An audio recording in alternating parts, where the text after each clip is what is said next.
Good morning, good morning, good morning. It is Monday, November 29th, and guess who I am? Kenny Polkar, your host of the party. What is going on in the markets? What happened on Friday? What happened over the weekend? And what's happening this morning? So, as we wake up, we see the headline. South Africa says, don't worry, be happy, no reason to panic, as a dozen nations ban travel to and from South Africa. Global markets are now in rally mode. Europe is up. U.S. futures are pointing much higher. Asia is the only one that apparently didn't get the memo. Those markets did close lower. Fed, not expected to change anything in terms of their tapering schedule. Portfolio managers and asset managers are today back at their desks, so cooler heads should prevail. And what do we have for dinner? Well, we're going to try the mashed potato surprise as a great side dish, but we'll get to that in a moment.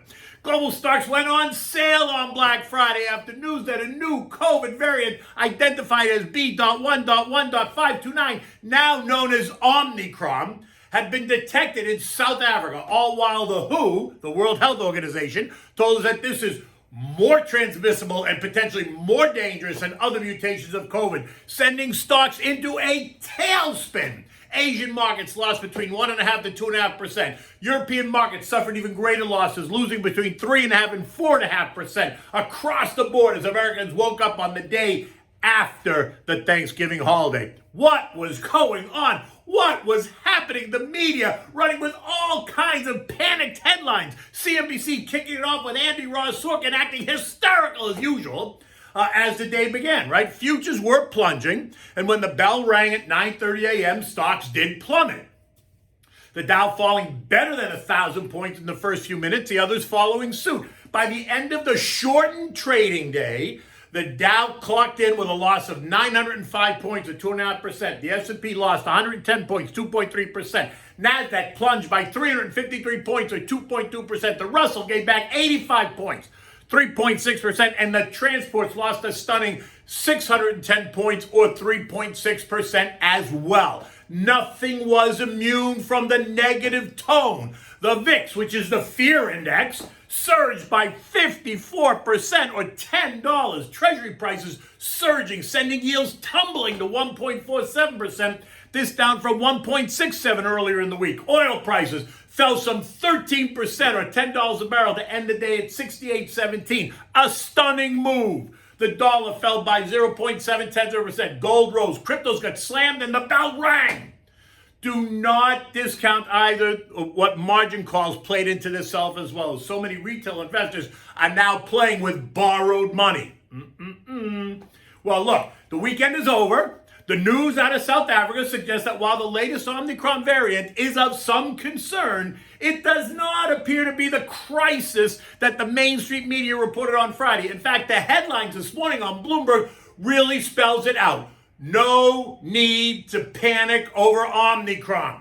Apparently, Asia didn't get the memo, though, in time. Stocks there did continue to fall overnight, but ended the day off their earlier lows, with those markets down anywhere between 0.2% and 1.6%. European markets, though, have begun the day on a plus tick, rising by better than 0.5% or so as the sun makes its way across the sky. And here in America, U.S. futures are up. At 5 o'clock this morning, Dow futures are gaining 200 points. The S&P's up 40. The NASDAQ's ahead by 155. And the Russell's adding 15 points. Oil, which got smashed, has done a complete 180 and is now up 4.5% or $3.15 a barrel at 71.25.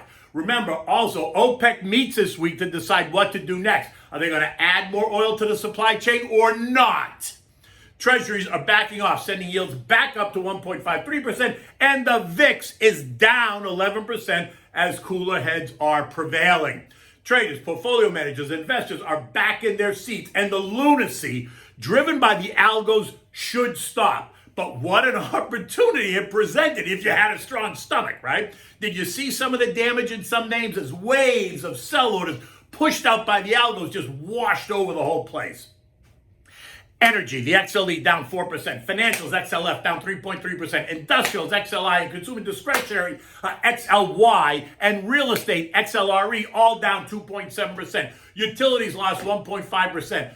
Healthcare, XLV, was protected, falling only by 0.4%. The growth trade, SPYG, fell by 1.5%, while the value trade fell less than 1%. Jets, the airline ETF, ended the day down 7% after being down more than 10% at midday. Beds, BEDZ, which is a hotel ETF, lost 4.5% after being down as much as 8%. The biotech ETF, XBI, fell by 2%, but names like Moderna surged 20% after they said they could modify their vaccines if they needed to. Human beings have now had the opportunity to assess, read, digest all the latest headlines to figure out what it all means. And while the UK and the US, along with a handful of other nations, are halting travel between South Africa and a handful of their respective countries, the news out over the weekend reveals that this variant has likely existed since at least September.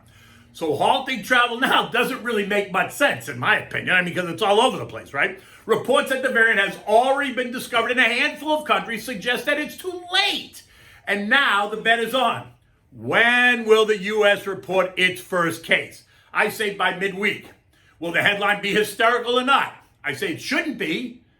And the left is not going to be happy about that. They want hysteria. That's what they want. News from Dr. Angelique Coetzee, chair of the South African Medical Association, telling the world that the symptoms are unusual but mild in healthy patients, exhaustion and soreness. But what she is worried about is that the variant could cause complications in the elderly and the unvaccinated. Okay, what's new about that? We already know that COVID in whatever mutation causes complications for that demographic. I mean, the annual flu virus causes complications for that demographic. So this is not new news. And mind you, I am not downplaying the virus at all. Remember, I had the virus in March of 2020. It wasn't fun. I then got the Pfizer shots in March and April of 2021. So before you go screaming that I'm this right-wing mouthpiece, think again. I am not. I am in the middle where the majority of the country is. So I am in good company. Now look, on Saturday, New York Governor Kathy Hochul declared a state of emergency in New York, beating out California Governor Newsom in anticipation of what she and her advisors believe will be another wave of death, destruction, and hysteria. Elective surgeries have now been taken off the list of medical procedures, at least until February. In any event, let's just be honest, all right? COVID isn't going away anytime soon. We can expect to see other variants in the months and years ahead. We have to learn to live with it. Some of us are taking precautions and getting vaccinated, while others prefer to just go it alone. And that's your choice, I guess. What happens from there is what happens. It's like when people tell you not to smoke because you're going to get lung cancer. You smoke anyway, you get lung cancer, and you die. So what am I missing in this? What am I missing in this whole equation? Just take precautions and take care of yourself. It's not that difficult.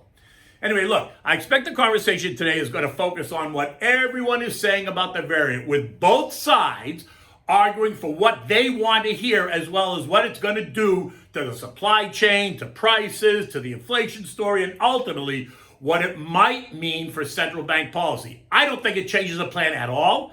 I expect that we're going to hear some that we still don't, some will say that we still don't know the details, so you can't rule out renewed lockdowns and new restrictions.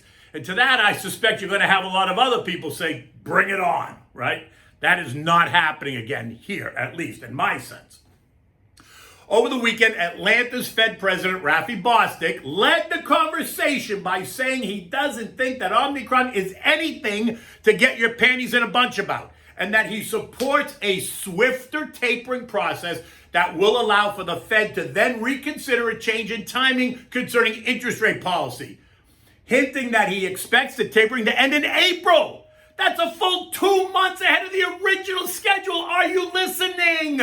Which only means that behind the Iron Curtain of the Fed, the mindset is that inflation is a real problem and not so transitory. Remember also that Rafi is being considered for the vice chair spot in bank regulation at the Fed. So you need to pay attention to what this up-and-coming rising star has to say. Gabish? Okay. Here we go. On Friday, I said I was not buying the headlines, right? I am not in the camp that this new variant is going to change a dynamic. I am operating under the assumption that this variant is not more deadly, that it will respond to the vaccine, and just to be clear, no one knows if it will or it won't. I am in the camp that it won't be a disaster, and I am in the camp that we are back on track after the latest sideshow that happened on Thursday night into Friday into Saturday, right? Eco data today is all about pending home sales. Expectations up 0.8% month over month. Bitcoin, along with the other cryptos, which got absolutely smashed on Friday, is now trading back at 56,700. Ethereum is up at 4,300. And the two new ones that have attracted my attention, Chainlink is trading at 24.75, and Avalanche, AVAX, is trading at $110.70. The S&P closed at 45.94, down 3.2% from its latest high and breaking through what was identified as support at 46.30 in this panic-driven algorithmic sell-off. Today, look, expect to see the markets rally, but remain in check as the debate rages on about what Omicron means and what the response should be or what will it be. This was not and is not the time to panic. Look at your portfolio. Take the opportunity to add to your defensive names, or maybe pick up some names that have gotten really beaten up, but will respond even as the speed of a taper will potentially increase and rates will potentially rise ahead of schedule. The new variant is not proving to be what the headline suggested. So do not expect any change in central bank policy. I'm operating under the assumption that this too shall pass. And the Fed is on target with their announced schedule and will adjust that schedule to become even more aggressive in the new year. I think they're waiting till January before they really start to change the narrative, but you can feel that it's changing. Remember, you can text the word invest to 21,000 on your cell phone to get my digital business card. Feel free to download it, send it to me, send me off an email, a text. I'm always happy to engage. I'm happy to talk markets, planning, thoughts, concerns, ideas, anything that's on your mind, because that's what I like to do. In any event, you know you can follow me on Twitter and TikTok at Kenny Polcari is my handle, and on Instagram is KennyP1961. So what are we doing for dinner tonight? It's not so much the entree that I'm serving up today, it's the side dish, right? And I'm calling it my mashed potato surprise. Why? Well, because I took my leftover mashed potatoes from Thanksgiving, of which I had a fair amount, and I decided to make a surprise of it. Now, look, my daughter called me at first to say that she was going to use her leftover mashed potatoes, mix them up with some scallions and cheese and egg and some flour, and then fry them almost like a potato pancake. Sounds good. So I thought, well, what if we do the same, but we put them in a muffin pan and bake them? And so I did it this way, using what I had in my fridge. And so what I had was I took out my mashed potatoes, because there was a fair amount left over. There was enough for me to make, eight muffin cups, right? Spinach, I decided to use some chopped spinach. I had some chopped scallions. I had shredded cheddar cheese. I took out an egg, and I took about 3 or 4 tablespoons of flour. I preheated my oven to 350 degrees. I mixed all the ingredients in a large bowl. I added a pinch of salt and pepper, and then I greased the muffin pans, and I put a heaping tablespoon full of the potato surprise in each muffin cup. I put it in the oven. I let it bake for about 20 minutes, maybe 25 minutes. I wanted the tops of the mashed potatoes just to get a little goldeny, right? I took them out, I let them cool just a bit, and then I popped them out of the muffin pan, right? They were perfectly shaped. And they were delicious as a side dish for the pan-seared, oven-roasted veal chops that I made, right? I served it up with a large mixed salad and a nice Pinot Noir. I'm gonna post a picture on my Twitter so you can find it there. I actually posted the picture of the muffin pan when I took it out of the oven yesterday, but today I'll just post one that I put on a plate so you can see how it's got this beautiful shape to it and this nice golden color. And honestly, it was so good. And like I said, you could throw anything in the mix that you wanted. I just happened to throw scallions and spinach because that's what I had. But if I had some ham, maybe I would have diced that up. Or if I had some bacon, I might have diced that up and just cooked it and tossed it in. I just didn't have that stuff because I really ran through everything. I need to go to the supermarket to go food shopping to replace any of that stuff. Anyway, look, here we are. It is Monday. The sun is coming up. It's going to be a beautiful day. Markets are up in Europe. Futures are up here in the United States. There's going to be lots of talk about Cyber Monday and Black Friday and holiday sales and how much money Americans spent. And it's expected to be, a historic holiday shopping season. So in any event, stay close and take good care.